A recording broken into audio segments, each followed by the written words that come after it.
This is a simple cast-on. A simple cast-on is a single yarn cast-on that starts with a slip knot.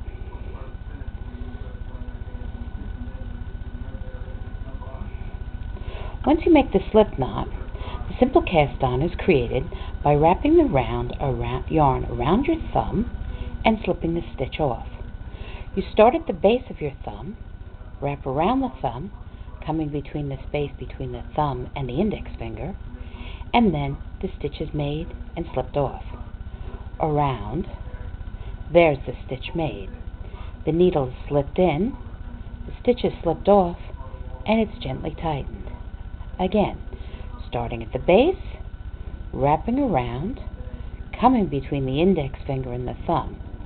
The tail of the yarn, or the ball end of the yarn actually, is held taut with just light pressure from the ring finger and the pinky.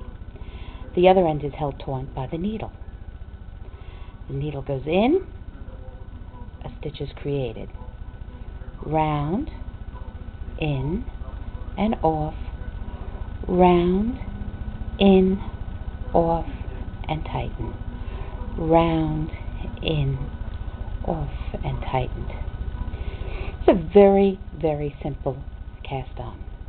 It goes by many names, and one of its more common names is the script letter E cast-on, because you can see here how the yarn forms something similar to a script letter E on the needle.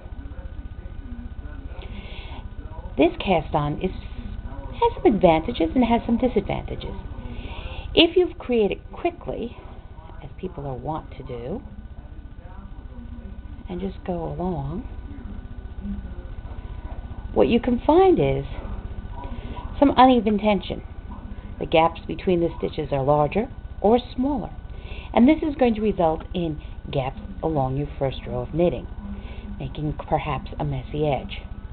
So you need to take some care to make sure your stitches are all evenly placed, that they're neither snug nor loose, neither close apart nor too close together.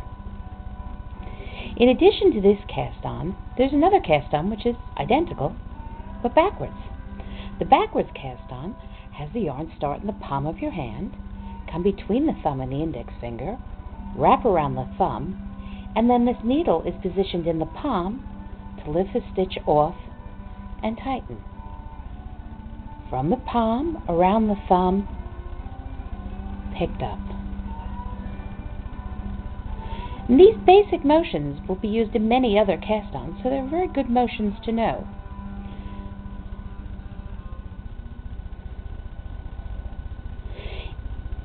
With a standard script E cast-on, the yarn is in front of the needle and in front of the stitch.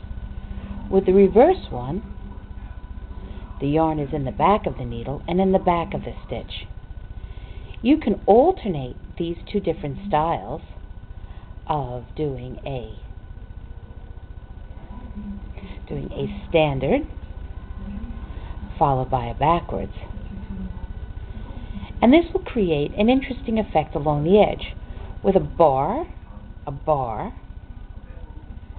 and a bar, and a bar, as opposed to these sort of comma-like shapes that are more commonly seen in a cast-on. This is also useful if you're doing a 1x1 ribbing. You can also do the alternate. You can do 1, 2, 3, 4, and now you only have alternate bars every other one, but you have stitches that are very similar to a knit and a purl, and this creates a knit and a purl cast-on.